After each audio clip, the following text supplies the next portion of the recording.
You're listening to the Options Insider Radio Network. For more quality options programs, visit www.theoptionsinsider.com or search for Options Insider Radio Network in your podcast provider of choice. Listeners can also access all of our programming through our mobile app, available in iTunes and on Google Play. Don't forget to follow along with your favorite programs and submit your own questions for the hosts at twitter.com/options, facebook.com/theoptionsinsider, or via questions at theoptionsinsider.com. And now, it's time for the show that breaks down the options market. From unusual activity alerts to market updates and trading strategies. If it involves puts and calls, then our all-star panel will break it down. It's time to hit the option block with your host, Mark Longo from theoptionsinsider.com, and co-hosts Alex the Viceroy Jacobson from Options Express, Uncle Mike Tusaw from RCM Asset Management, Andrew the Rock Lobster Giovinazzi, and Mark the Greasy Meatball Sebastian from OptionPit.com. The Option Block is brought to you by Options Express by Charles Schwab. Don't spend time worrying about your broker at Options Express by Charles Schwab. Security, stability, and account protection are the most important responsibilities to our customers. Secure account access, enhanced financial protection, entrusted with over $7 billion in customer assets. Established financial stability. Options Express by Charles Schwab lets you trade with confidence. Stocks, options, and futures all in one account. Trade with a specialist. Visit www.optionsexpress.com to open your free account. Options Express by Charles Schwab is a member of FINRA, SIPC, and NFA. All right, everybody, that rockin' tune means it is time once again for the Option Block, everyone's favorite bi-weekly source for all things options related. My name is Mark Longo, coming at you from the Options Insider Radio Network studios here in scenic and lovely, and actually quite a bit unseasonably warm Chicago. We are recording this episode on Monday, December 15th, for all of you guys playing the home game. I know I always forget to give you the date, so I'll give it to you right at the top of the show, so you know exactly when we're coming to you here. And of course, I'm broadcasting to you from the Options Insider Radio HQ. That's also houses the old OptionsInsider.com, the mothership from whence all of this good content flows. And of course, you can surf on over there, find all the archived episodes, nearly 400 now, of the Option Block, as well as the other dozen programs on our network. A lot there for you guys to sink your teeth into. Of course, while you're on the website, make sure you check out the articles, the analysis, the education, the breaking news on the options market. Lots of unusual activity, a lot more than we have time to get to on the old odd block in this program. So quite a bit for you guys to enjoy, maybe even while you're listening. You surf on over to the site and click around while you're listening. We won't hold it against you. And of course, you can also find our programming pretty much wherever you find your favorite podcast programs, iTunes, Stitcher, Aha Mobile. And to make it even easier for you, we boiled it all into our mobile app, available pretty much for every platform of choice except Windows Phone, I believe. I don't think we have a Windows Phone version, but thankfully not many of you really out there rocking Windows phones. But if you are, let us know. We'll try to work with you. But for the most of you out there, for the lion's share of people out there using mobile devices with a OS that people have heard of, and then we have a version for you. So check it out. No shortage of ways for you guys to listen to our shows and interact with us here. We'd love to have your questions, your comments to feature on the program as well. And joining me on the old program today, starting off with the man who gets points for beaming in from the farthest distance today, beaming in from the great hinterlands of the Pictish wilderness known as Maine. He is none other than Mr. Andrew Giovinazzi. He likes to mess around with our unusual activity here at the Options Insider quite a bit. And when he's not doing that, he has his day job over there as a mentor extraordinaire at OptionPit.com. Mr. G, welcome back to the program, sir. With that intro, it's hard. Where do you go from that? It's a pretty good intro. I'm good. I've done it once or twice. After surviving a week with Sebastian in Chicago, I feel I'm recovered now. You survived. Yeah, you were down here doing our Options Alliance event. Then you were doing webinars like the same day. You guys were just wham, bam, thank you, ma'am, one after another.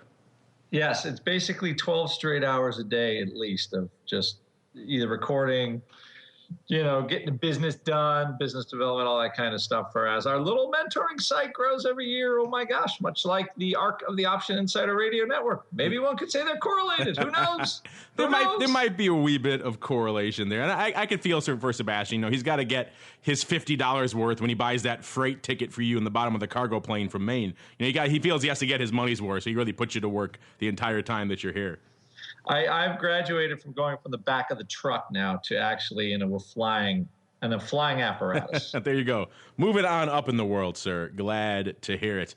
And also moving on up, or at least sideways, because he's always got something new cooking over there, is also the Viceroy himself, Mr. Alex Jacobson, from Options Expressed by Charles Schwab. I'm not sure where he's joining us from today, if he's joining us from OXHQ or if he's joining us from the Jacobson HQ. Many HQs he beams in from. But Mr. Viceroy, welcome back to the program, and where are you joining us from today?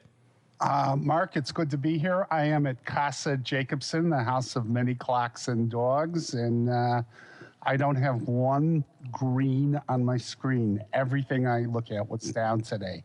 So a lot to talk about today. I've got a few. Lululemon was up. All on the L's, apparently. Lululemon and Southwest Airlines, the two greens on my screen here. So apparently the L's had a banner day today. Pretty much everything else selling off. Pro Take 2 also looking pretty good today. Andrew's favorite there. Other than that, not a heck of a lot. Even good old Zynga in the trash heap today. So a lot to talk about, a lot to get to. So without further ado, let's do it. Let's dive right on into the trading block. It's time to break down the latest topics, trades, and trends in the world of options. It's time for the Trading Block. All right, everybody, welcome to the Trading Block. This is indeed the portion of the program where we break down what was moving, what was catching our eye in today's market activity. As Alex alluded to there at the top of the show, was a bit of red on the old screen today. Most of the major indices closing down on the day. The Qs leading the charge to the downside, down a little bit over 0.75 of a percentage point on the day. The S&P and the Dow down a little bit less, down about half a percentage point or so on the day. VIX cash also taking it on the chin again today, down about 0.75 of a point actually on the day to close right here, 20.36 here in the old VIX cash. We're still updating a little bit in the flurry of the post market here, so we'll stay on top of that. But interesting day nonetheless, as Alex alluded to. A lot of red, not really a lot of green here on the old screen. Even a day like today where there's a pronounced sell-off, even things like the VIX cash lighten up red today, which is intriguing and I'm sure vexing for a lot of the retail folks out there who depend on VIX, perhaps incorrectly, to perform a certain way. And when it doesn't do that, we get a lot of angry email here at Options Insider. I'm sure you guys do over there at Option Pit, and quite a few angry phone calls over there at Options Express as well. But a lot of stuff to parse. Perhaps we'll start with you, Mr. Rock Lobster. What caught your eye in today's maelstrom, nay, sea of downside activity? The first thing is has anybody looked at a tick chart of the VIX today? I'm looking at it right now, but I'm looking at it the 3-month chart, not the actual tick by tick. It is one ugly beast. It's like, okay, SIBO, I know you've got the new VIX MO. There's the VIX monthly, which is the old VIX, and now the new VIX. I think there's some kind of glitch somewhere as we're going into expiration, because it was moving in like 3-point ticks. So somehow, somewhere, there was some funky data getting into it. That does not sound correct. Emails from people. And the thing is, every platform was reporting it the same, so it has to come from the source, which would be the SIBO. Well, this is pretty much the first expiration post VIX old and VIX new, whatever they're calling it. So maybe that, you're right. Maybe that is kind of causing a little bit of data dodginess over there at the SIBO, for lack of a better word. Because everybody's like, VIX is moving in 3-point ticks. It's like, okay, guys, if it moves up in a 3-point tick and it moves down that 3-point tick 3 seconds later, that's a data problem. Okay, if it does it all day, I'm sure the SIBO is going to figure out that they got a problem. So. Anyway, I thought most interesting, again, was, VIX, went bid into the weekend because of the potential government shutdown. And apparently, the leaving Senate passed the spending bill. And so probably the president will approve it. So I guess this government's not going to be shut down. And I think that drove VIX into the close Friday. And it sold off today. However, okay, you've got a couple of different, things going on. You've got the VIX cash is trading at, it's actually ticking down, actually pretty solid at the close, around 20, okay? The DEES future, which is expiring Wednesday, is now ticking 1930. It hasn't changed much all day. So again, how VIX works is that future is going to move to the cash settled value on Wednesday morning. So right now, gravity is pulling that future up. However, they are pounding the tar out of the January future. It's now it's $1.75 below VIX cash. Tell me that one, right? Wow. So, the way I read this, there's three things. One is the Fed might change some language in their report on Wednesday, so that's keeping the monthly, the VIX options, 1 month out options, still slightly bid, although they were higher today. Also, you've got the whole thing about how everybody's like, oh, oil prices are going down, everybody's like, holy crap, oil prices are really going down. And everybody's freaking out. Now, granted, oil is about 10% of our economy. It's probably propped the U.S. up a lot over the last 5 years. But right now, those cheaper oil prices, I think, are starting to roil other markets. They're obviously roiling Russia, which has some emerging market debt. It's roiling Brazil, which has emerging market debt. It's roiling Mexico, which has emerging market debt. So people that have been leveraged in those areas, because there's been kind of like opportunities there, right? Everybody's like, oh, the ruble is a buy, and all these other emerging markets are a huge buy. And if they had these things leveraged, now they're kind of blowing them out because oil's making them puke the emerging market debt and everything else. So you've got kind of a vicious circle going on in that area, and that spills over to our market real easy. And that's what we have. So if, the Fed changes their language, everybody, I think, is kind of sort of pre-unwinding their emerging market positions. Because normally what they do is, you're going to have a long emerging market position. You're going to short the Treasury to hedge the interest rate risk, which is what long-term capital did, by the way, in 1998, which didn't work very well when they lost, when they kind of blew up. Because, of course, all the emerging market bonds went to zero and treasuries went through the moon. So if you had that carry trade on the opposite way, it didn't work so good. And that trade still exists today, and it will probably always exist, probably for the most part, because as long as you have enough money to hold on to it, it should work. It's if you're a little over leveraged and you have times like this, you've got that, you have the issue of all of a sudden everybody's kind of jumping off the same boat at once, and it becomes very difficult to liquidate. So firms, they need to raise money and they go sell everything else. And that's how we get volatility in the equity market, because the bond market's 20 times the size of the equity market. And I think that's where we find ourselves. So where does volatility go? And this action, I think, is going to continue, maybe not as bad as today, but we discussed it on Friday on vol views, until Wednesday, when everybody's kind of clear on what the language is.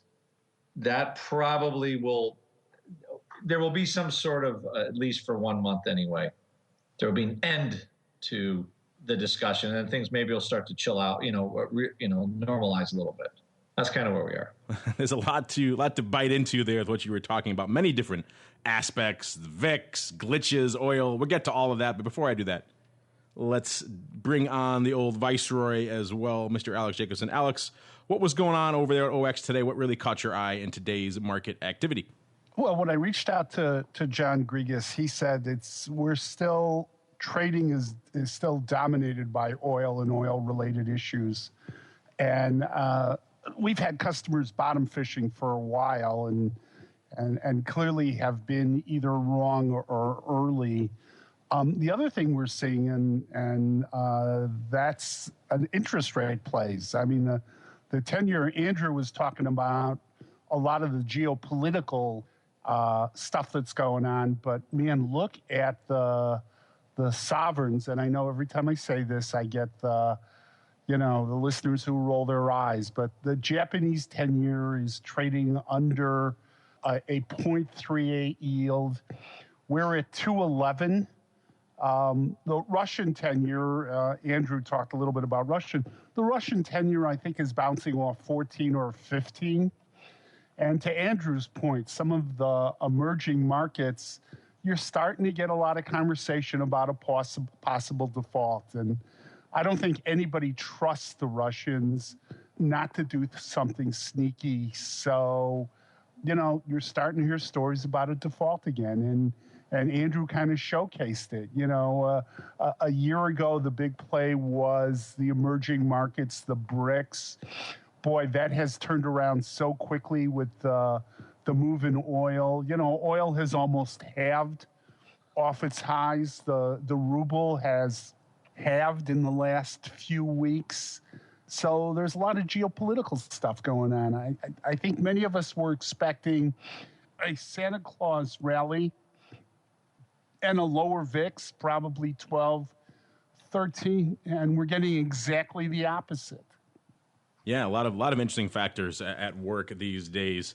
We'll just cycle back to hit them all, I suppose, in order. Andrew mentioned at the top there glitches, and particularly with the VIX. It's interesting you mentioned that, Andrew, because there was a kind of a glitchy day, to use the technical term, but nothing that I saw that really related back to the SIBO. Of course, maybe we'll parse that a little more and find out more in the coming days. We, of course, had NASDAQ on the domestic options side declaring self-help this morning, so they had some issues with, I'm not sure if all of their exchanges or just some of them, probably all of them, because they all share the same underlying technology. So you're talking NOM, you're talking PHLX, as well as, I forgot whatever they call their box light version over there, all three exchanges over there having issues for a while this morning. And then Euronext, of course, having a glitch this morning that shut them down for a little while as well on their derivative side. So a lot of glitches floating around, not much on the SIBO side that I saw. But speaking of the SIBO, a lot of people have been beating the drum this week. Everyone's talking about VIX and what's going on with VIX and how it's gapped up sharply of late. But we talk a lot on this program, as well as our Volatility Views program, about the vol of vol. And certainly the vol of vol out there in VIX land is off to the races. If you follow the little-known product of VVIX, which we talk about every once in a while, it's kind of the SIBO disseminates that actual volatility, the implied vol of the VIX options out there. It's kind of was vacillating south of the 80 handle for the better part of the past few months into the mid-70s and around the 80 level or so ever since pretty much the beginning of November. And then beginning of December, it just shot off like a racehorse up until the 130, 140. I believe it even got close to 150 handle at one point. Some of this, again, could have been exacerbated by some of that same issue you were mentioning earlier there, Andrew. And of course, things always get wonky around expiration and settlement time anyway when it comes to VIX, but still an interesting measure. Have you watched VVIX at all over there? You ever chat about it with your chatties in the old pit chat, Mr. Andrew? Daily. Well, there you go. Daily, many times, mostly because you want to see the VVIX is the best place for people to understand how liquidity providers are making liquidity. And if you don't think that's a mouthful, say that 5 times fast. So what we like to think is liquidity happens at a price. So the way market making works, even in this electronic age, is there tends to be liquidity at the price. So there's 80 vol sellers, there's 90 vol sellers, there's 100 vol sellers, blah, blah, blah, blah, blah, all the way down the line. And VVIX helps you figure out how liquid you are at any point. You see, wow, that the money vol was 90, now it's 110. Like it just went boom, right? It made the big move, which means that the liquidity for selling options is getting more scarce. And then what that gives you a sense of is, this market could really move fast, right? Just the fact that VIX is trading somewhere, that's one thing, but you really want to see where people are buying kind of the acceleration side of the market. If this vol can really rip from, we're at 20 to, 40 or 35, or really make that big move, or it falls apart, right? Because once, you get volatility moving up into the 20 handle like it is now, all of a sudden there's some space between 20 and 13. And, and the reality is 10-day volatility is now 13%, 20-day volatility is 10%, and 30-day volatility is 9%. So the VIX right now, as far as a relative value, Don would be thrilled. Its realized vol is still low. So if nothing really happens, that the gravitational pull is still downward. So by watching VVIX, you get a sense of the volatility of volatility, how fast people are ready to pull the trigger in the other direction. And right now, I think VVIX was actually down a little bit today. For a while, it wasn't.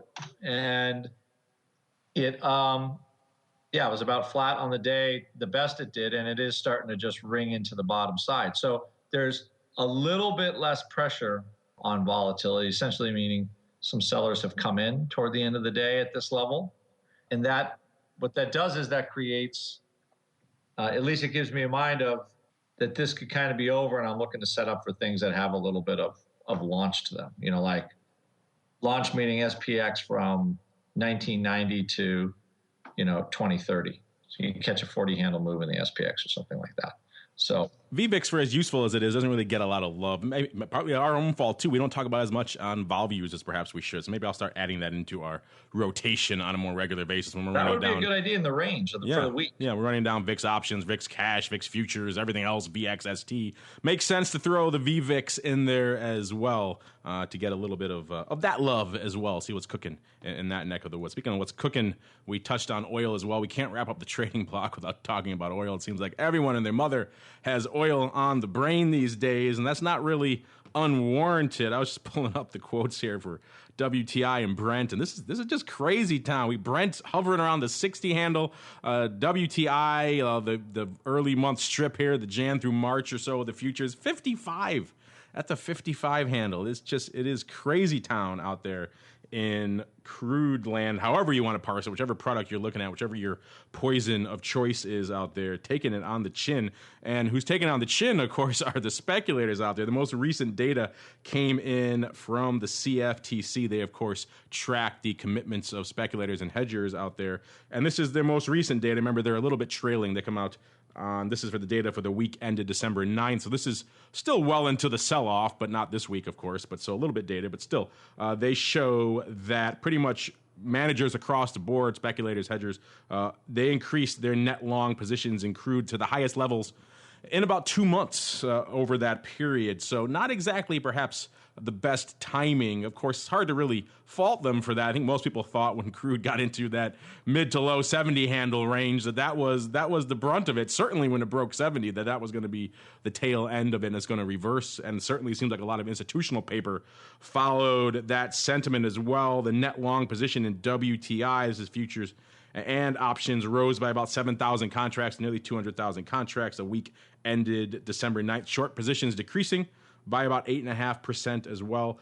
Brent, we saw the bullish bets rise by about 10% to about 107,000 contracts that same week. Even gasoline saw an increase about 13% to about 48, nearly 49,000 bullish contract positions. That's the most since July out there in the gas land. In the meantime, all those products pretty much decreased by about 5% or more. So a bit of a drubbing across the board for the institutional money out there in the commodity side of the fence. So if you've been perhaps jumping into this, maybe you caught a bit of a fallen knife out there in crude over the past few weeks, take heart. You're not alone. Quite a few others have done so, probably with a lot more size than you. So a few other people out there sharing your pain as well. Still interesting to watch. We're seeing a lot of bets starting to accumulate on the north part of that volatility skew out there in products like crude and WTI. So there is starting to be some bullish sentiment as we see here, obviously reflected by these numbers as well. Perhaps we'll see if that plays out in the underlying or if that is just going to be completely shrugged off as it seems to have done over the past few weeks and crude just continue to take it on the chin. Where we'll stop next, nobody knows, but we know where we're stopping next. We're stopping right on into the Odd Block.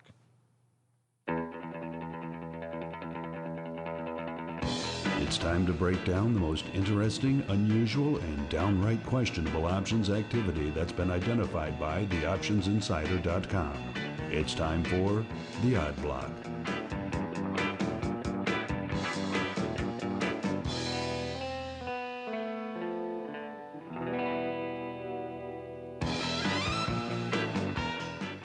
All right, everybody, that funky tune means it is time once again for the Odd Block, the portion of the show where we break down the weird, the wild, the woolly, the downright wondrous, and whimsical, perhaps even, unusual activity that's lighting up our tape over there at the mothership, theoptionsinsider.com. Going to kick things off with, I'm trying to remember, this name sounds familiar. I think we talked about it. It's been a little while, though. This is Golar LNG Limited ticker symbol GLNG. This is ticker, of course, closing today, $33.27, down about 4%, or right around $1.50 on the day. It's a name that just been doing pretty decent paper of late, about 8,000 to 9,000 contracts a day, and today just blowing the doors off that, about 3x, doing about 25,000 contracts, and pretty much nearly 20,000 of that 25,000 come in one pretty sizable call spread way out there in the March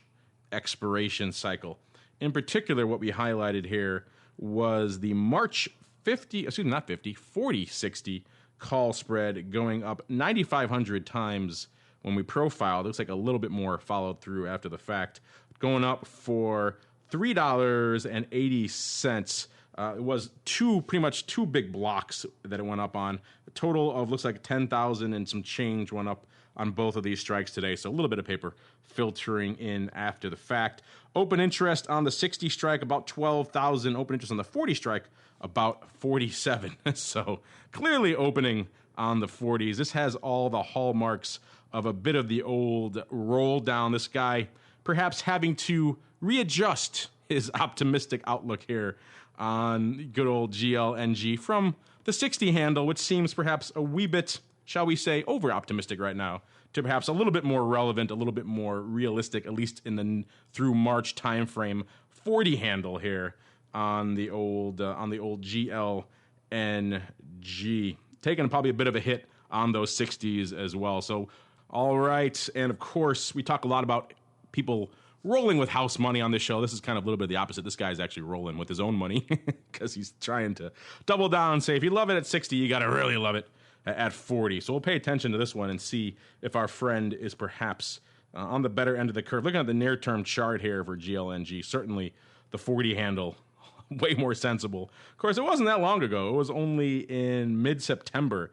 GLNG was trading about 75. So this thing has been cut more than in half at this point. So just a guy feeling the pain, but it also kind of speaks to some of those other like long speculators we were talking about earlier who also have felt the pain in a variety of crude and related products. Our friend here also taking it perhaps on the chin a bit as well. Mr. Giovinazzi, the Rock Lobster. Let's kick things off here. What's your take on our friend perhaps feeling some pain out here in GLNG? I think he's feeling a lot of pain. That looks, I mean, again, I check the open interest tomorrow. Like I do counsel my odd block followers or odd volume followers. Most likely that's closing that long leg and then reopening a leg down. And I think just like we were talking about at the beginning of the show, people are caught flat aback by this drop in oil, and you're seeing somebody hoping for a bounce. And actually, what's funny is I'm not quite so sure that Golar. I'm wondering why they're suffering so much. I don't know if it's because it's highly leveraged or what the problem is, but somebody is pounding the tar out of that particular stock, and maybe it was just overvalued, something like that.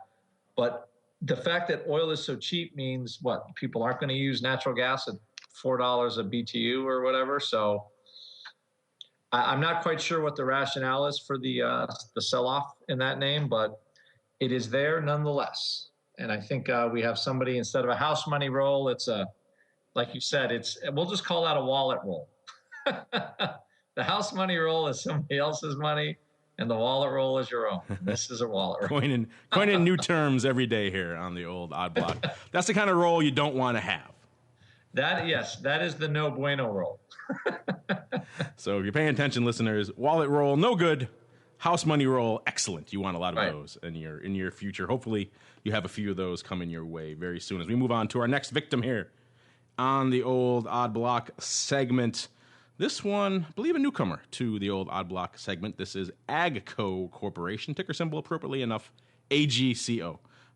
Closing today, $43.85, up exactly 4%, or about $1.70 on the day. It's the name that does about a little over 1,100 contracts a day, doing 18,000 today. So lighten it up out here in good old AGCO.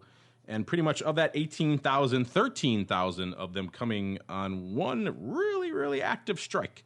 And this was the DEES 45 strike. We saw pretty much just a flurry of buyers coming in all day looking for these calls. It started off this morning. We saw paper putting up about 4,000 in 2 blocks, going up for about 30 cents. That paper, in retrospect, looking pretty prescient because the stock, of course, up about 4%. These calls getting bid up all day long. So that early 30-cent kind is almost doubled. They're 35 cents at 50. Probably can get out earlier in the day. They were even higher. So you could have got out of them for almost for a double just by the mid-session or so. And a total of 13,279 piling onto this strike. So nearly 8,000, over 8,000 more, I should say, coming in after that initial 4,000 lots. So just a ton of paper, all on open interest of just 1,300 contracts. So 10x that going up. From a volume perspective, it's a lot of size, so it could be institutional. I haven't had a chance to parse the later paper. Maybe, Andrew, you did. Was that smaller size, and which would be indicative of perhaps a newsletter? But this would be a sizable newsletter to move 13,000 contracts. I'm not sure of many newsletters that can pull that kind of weight, so looks like it could be this institutional paper, maybe scattering their paper throughout the day. What's your take here on our friends really, really diving in with gusto to the DEES 45s in AGCO? Yeah, it looks like it's almost like, okay, there was good news. They bought immediately. It ran. And then I think some paper did close on the double or close to the double. One would hope so. I don't think it's a newsletter. I just think it was a big fun because there was just 2,000 lot blocks. It was huge blocks. So that almost feels a little bit much. Normally the newsletter volume is like 500 and then all the 120 lots come flying This would be in. a serious newsletter. This would be one we would have heard of probably. This would be the Andrew Giovinazzi personal family newsletter. That's what it would be. Exactly. AGCO, they make tractors and tractor parts. Of course, I'm living in Maine and I'm becoming a little more rural in my old age. So I thought, we're gonna highlight a tractor company. And anyway, by the way, I got like this huge critter on my desk right now. It's funny. This cricket just attacked me. I've been attacked by a cricket. The evil crickets out in force in Maine. Don't they know it's wintertime? It's supposed to be out hiding somewhere? Exactly. But I got him. He's now, he is caged. See, anyway, it's almost on cue. You said rural and a cricket attacks you. That's totally like, what is that buzz? I thought it was my head and it was a cricket. Anyway, so yes, AGCO, and it's one of those stocks as well that trading, at the low end of the range, it pays a dividend, makes about $5-6 a year in earnings. It looks kind of like a solid company to me, and I think somebody just gave it the upgrade. And what's funny is on the rally, the vol is trading at probably an 8-month high. So I don't know what's going on with this one, but I think it feels like somebody's buying these with a little more room to run. They might have got clobbered with the rest of the market today, or not getting the run they wanted, but it's trading right at the bottom of the 52-week range here. Yeah, it does my heart warm to hear that they may have closed some of these towards the end of the day too, so they're not being overly greedy.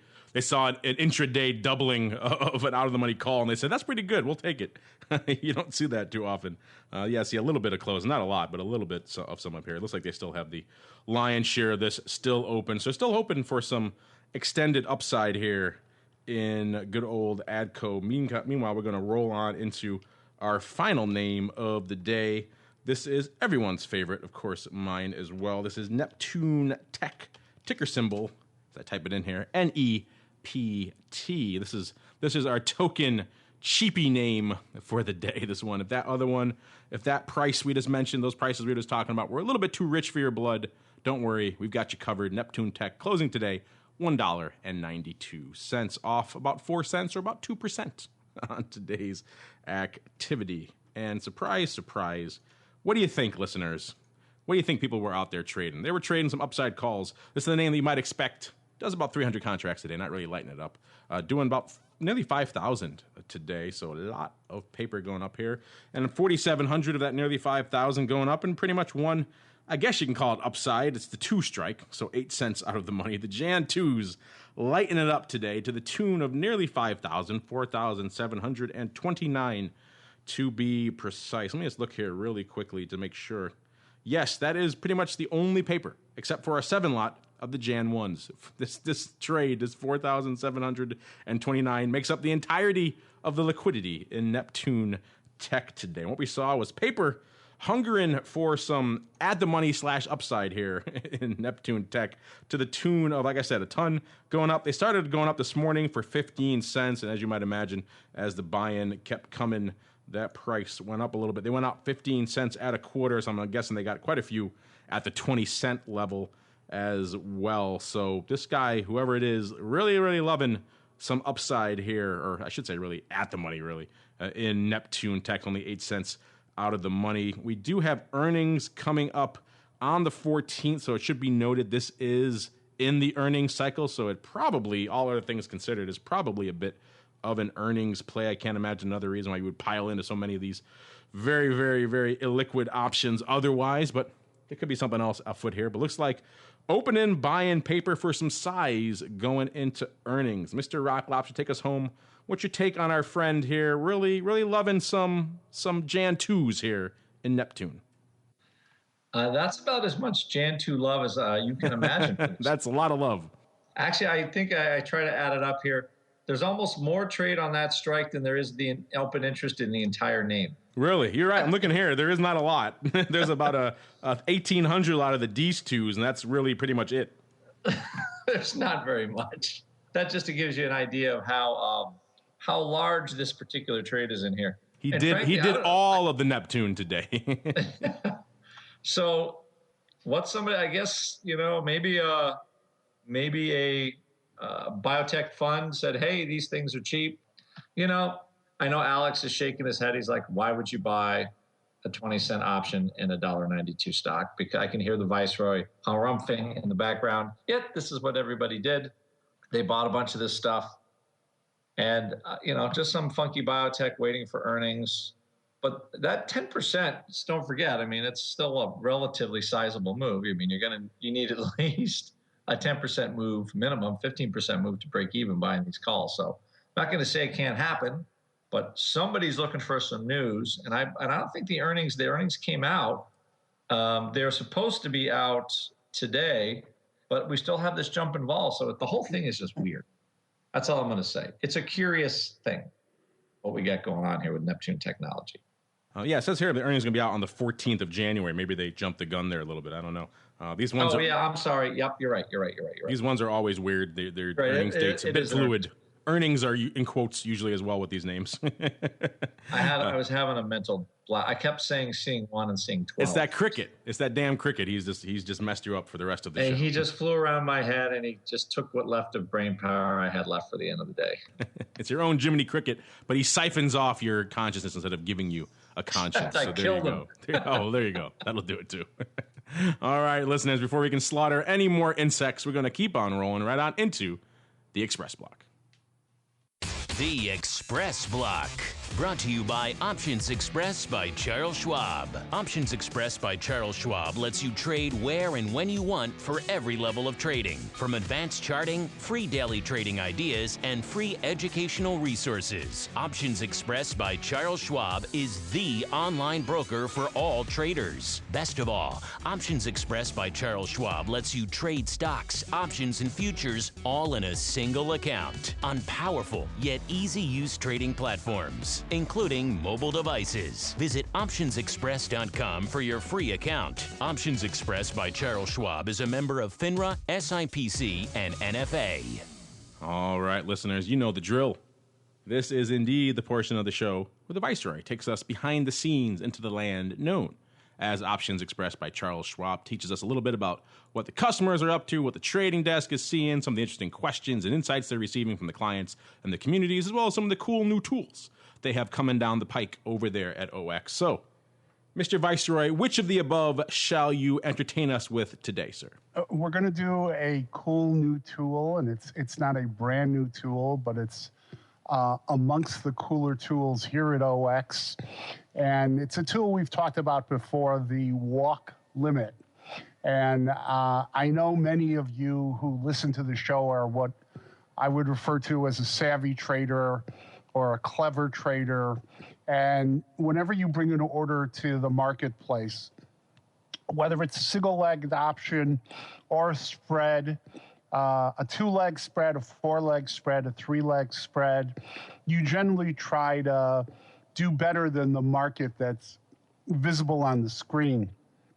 And what a trader typically does is, let's just make it simple. Let's say the market is 70 to 80 cents. You probably, if you're selling that spread, you might want to try to sell it at 75 cents. Or in fact, if you're buying that spread, you might want to buy it mid-market at 75 cents. And there's no assurance that that would be possible. But what most people do, let's say I wanted to sell that spread and it was a 70-80.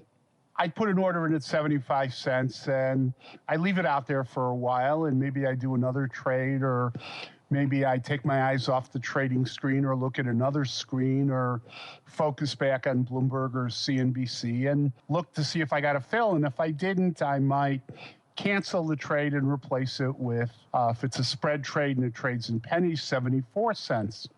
And I might do that a couple times throughout the trading day. Well, what walk limit does is it automates that function. And as I said, I think it's one of the cooler tools here at Options Express. And I think the customers who use it embrace it and love it.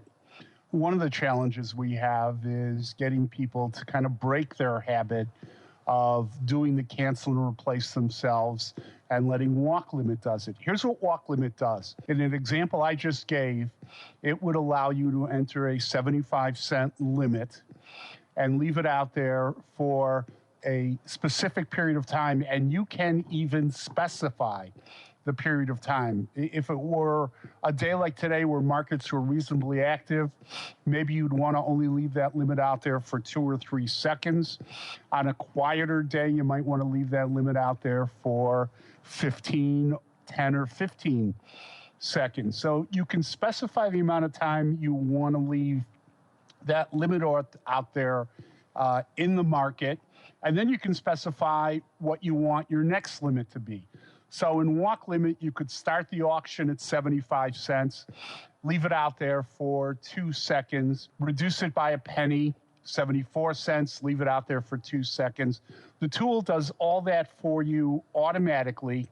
It lets you set a starting price, an ending price. It lets you specify time. There are no cancel and replace fees. It doesn't cost you anything. So it does exactly what a savvy trader would do. And I know I talk a lot about how it saves you money, but another thing I want to talk about, because this is, to an old timer like me, this is expiration week. Every week is expiration week, but this is the conventional third Friday expiration week. And I have multiple positions that are up for expiration this Friday. And I'm going to have to make decisions on, do I want to cover them? Do I want to roll them? What do I want to do? And of course, what happens is I also have a day job, which means around 2:30 in the afternoon on Friday, I'm always getting pulled into a meeting. What's great about walk limit is I can automate the function. I can put a handful of orders in, let the trade engine and OX work them. So it's a massive time saver. And, some customers just look at it from the standpoint of saying, look, I just want to see if I can shave a penny or two on the fill. Other people look at it as, I can't watch that one order and I'm going to let the OX trade engine work it. The reality is it's both. It can be a money saver and it can be a time saver. It is an exclusive tool here at Options Express. To the best of my knowledge, we're the only firm on the street that has it. Come to the OX platform and learn more about the walk limit.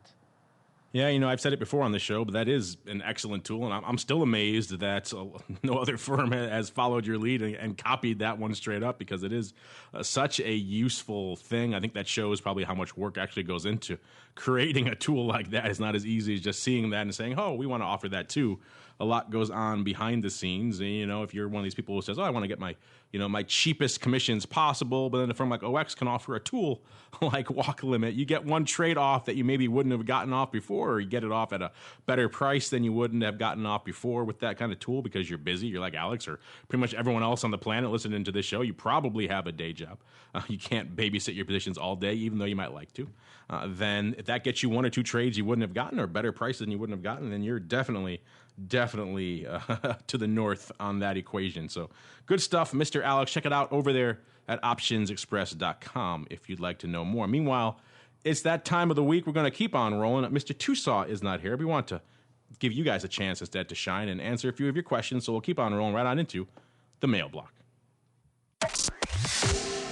It's time to take your seat on the All-Star panel as we read your emails, tweets, Facebook messages, website comments, and much more. It's time for the mail block. All right, everybody. It's Monday. This is usually the portion of the show where we let Uncle Mike have free reign and dive into some strategery, but he's off on a well-earned vacation in sunny Mexico.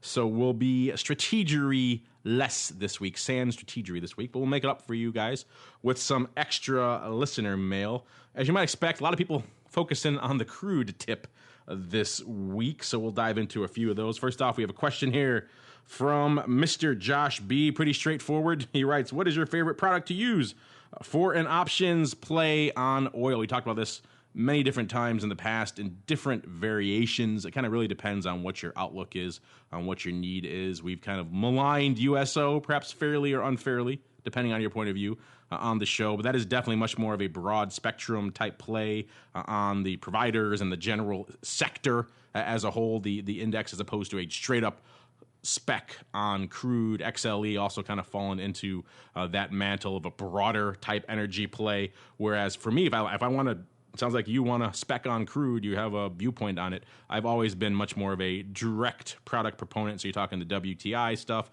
You're talking, of course, good old Brent. So pick your poison, whichever one you prefer. If those things are still a little bit too much for you to bite off, or maybe you don't want to go options, well, of course, why you listen to the show then?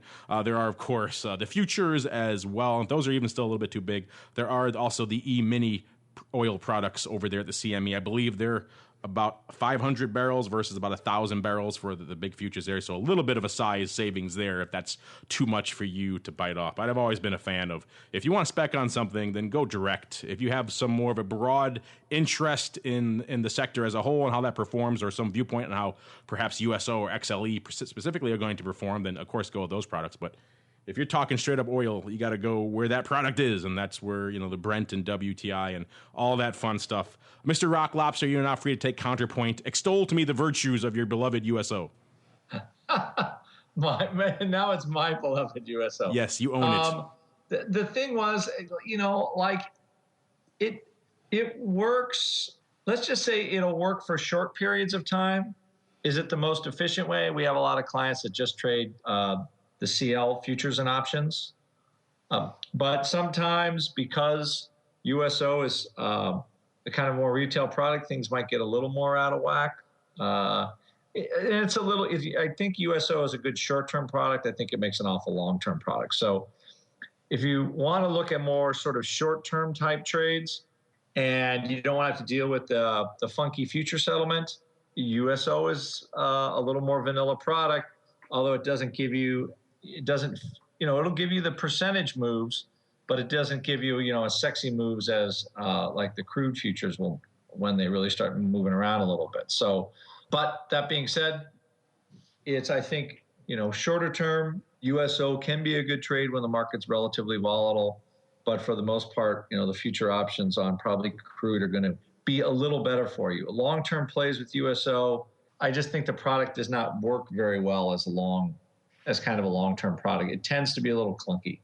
So right now, though, it's pretty exciting. So you probably don't give away a lot by trading USO over the crude oil, except for maybe, the margin on the future options. That's my answer to that one. Thank you, sir. Mr. Alex, where do you fall, sir, on the great crude debate? Andrew is spot on. My first choice, if you can trade futures options, would be the options on the crude contract. And let's pause for a second, because every time I talk about futures options, I need to also point out there are no market makers in those options.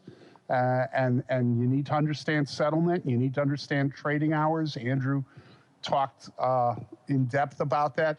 USO is okay if you're a day trader, but to Andrew's point, and we could do a whole show on USO.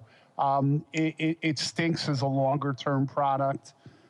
So I would go directly into the CL options if you are futures suitable, but understand, you could trade them in off hours.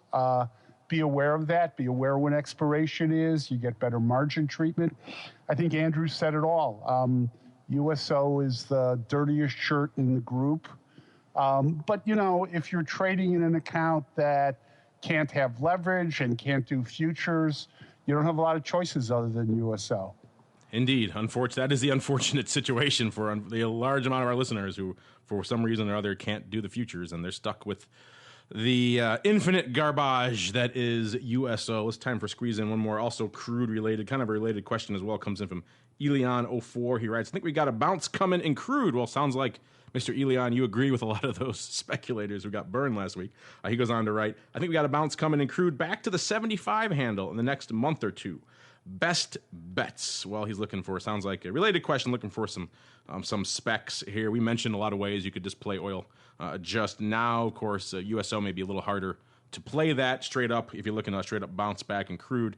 We mentioned on earlier shows, this has kind of dissipated a little bit, but of course we mentioned earlier that put premium was really, really rich out there in a lot of the big crude products as people were speccing and hedging to the downside. As we move so far down the skew curve now, a lot of those products, that has mitigated somewhat. The premium is still there, but it's not as high, and the calls are starting to get a little bit of a bid again, as you can see from all those long speculators piling in. So this trade perhaps not as attractive as it would have been, but of course still, rather than going out and just loading up on a straight up bullish spec, I think maybe something like a bullish risk reversal where you're still taking advantage of that little bit of a premium you're getting out there in the puts, like I'm looking at here, the March options in WTI, and you can still get you can still actually collect a credit for doing, if you want to say, let's say a 10 handle out of the money put and a 10 handle out of the money call, WTI hovering around a 55 level. So if you do get that anticipated 75 move, you'll still be looking all right. And of course, it gives you a lot of room to the downside in case WTI does continue, the worst because to continue to unfold, and this thing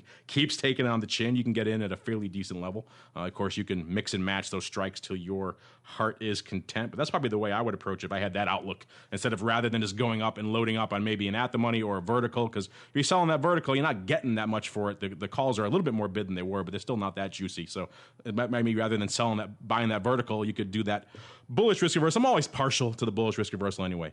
It's kind of my favorite. Mr. Andrew, counterpoint, sir. My counter would be on this one, maybe like at Broken Wing Butterfly, something like that, because, we're $20 out of the money now.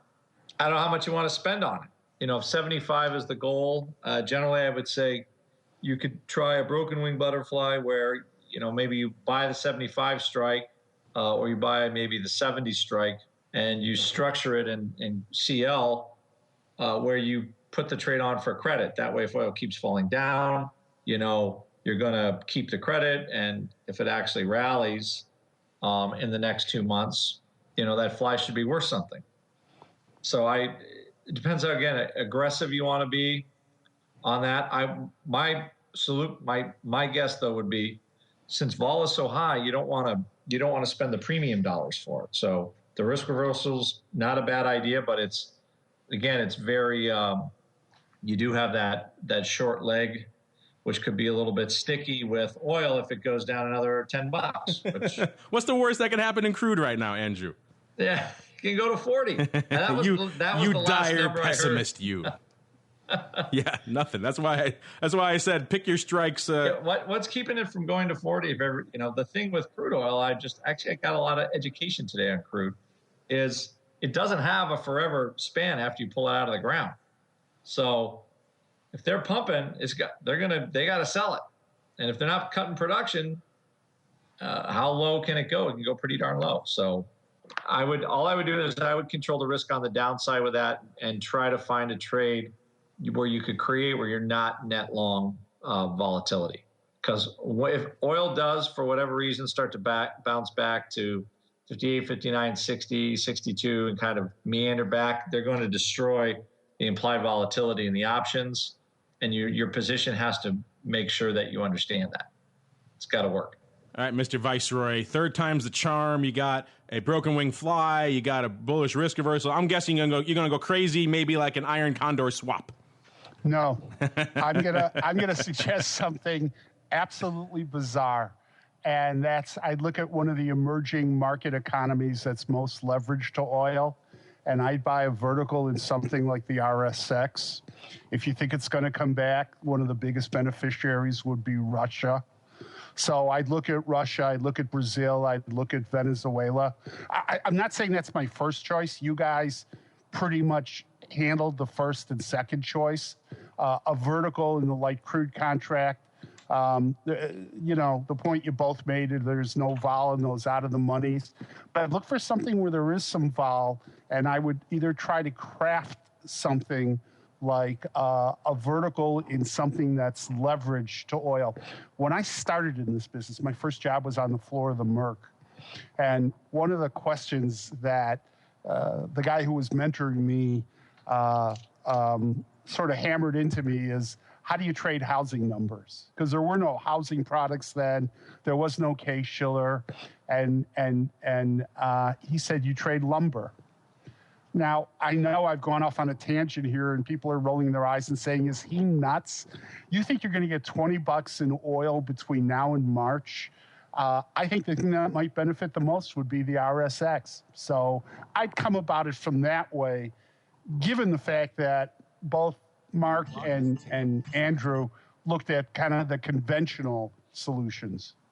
RSX certainly may have some bargain scooping opportunities out there. It's taking it on the chin of late, down from about the low 20s now. Today, taking it down another nearly 12%, closing at 13.93 today. So RSX, certainly perhaps some opportunities to scoop out there in RSX if you do feel that oil is going to turn around. So there you go, three very different approaches to that type of trade. Good luck to you, sir, as we keep on rolling right on into a very quick Around the Block segment.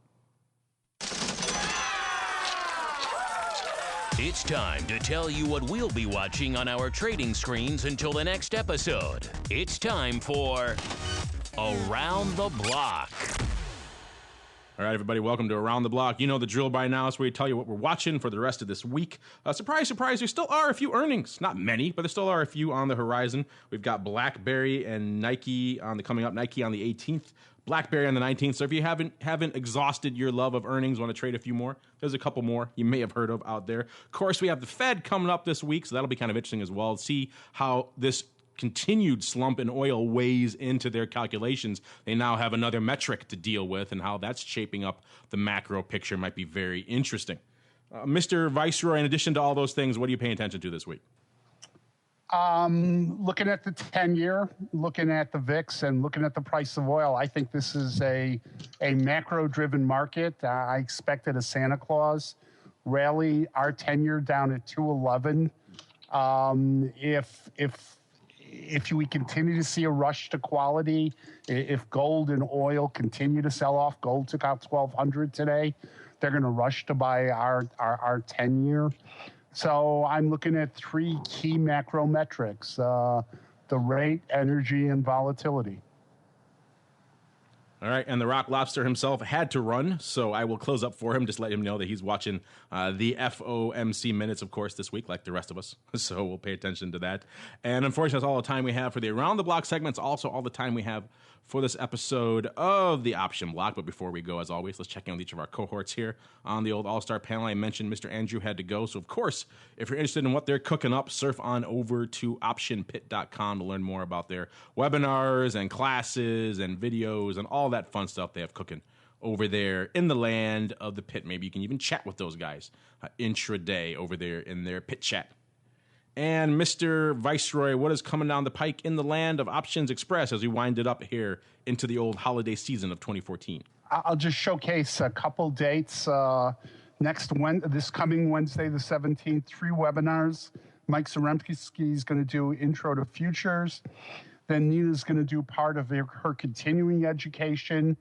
She's going to do a webinar on long puts, owning puts. And then after that, she's going to discuss collars in IRA accounts. And then on Thursday, the 18th, Nina's going to do multi-leg strategies, and this is relevant now to both the OX platform and the Schwab platform as well, now that Schwab has 3 and 4 legs available on Street Smart Edge. And then one other one, because I get this question all the time, because I talk about it a lot. On the 23rd, I'm going to do an Idea Hub at 2 in the afternoon. There you go. Stay tuned for that. If you don't have enough of the Viceroy listeners, you can check them out on the Idea Hub webinar. Learn about all his little tips and tricks for the tool that he helped create over there at the OX platform. And on behalf of the Viceroy and the Rock Lobster, and of course myself, I want to thank all of you out there in the listening audience for downloading and streaming and subscribing to the show, and for sending in such great questions. Keep them coming, and we'll see you next time right here on the Option Block. The Option Block was brought to you by Options Express by Charles Schwab. Don't spend time worrying about your broker at Options Express by Charles Schwab. Security, stability, and account protection are the most important responsibilities to our customers. Secure account access, enhanced financial protection, entrusted with over $7 billion in customer assets. Established financial stability. Options Express by Charles Schwab lets you trade with confidence. Stocks, options, and futures all in one account. Trade with a specialist. Visit www.optionsexpress.com to open your free account. Options Express by Charles Schwab is a member of FINRA, SIPC, and NFA. The preceding program was a production of the Options Insider Radio Network. For more quality options programs, visit www.theoptionsinsider.com or search for Options Insider Radio Network in your podcast provider of choice. Listeners can also access all of our programming through our mobile app, available in iTunes and on Google Play. Don't forget to follow along with your favorite programs and submit your own questions for the hosts at twitter.com/options, facebook.com/theoptionsinsider, or via questions at theoptionsinsider.com.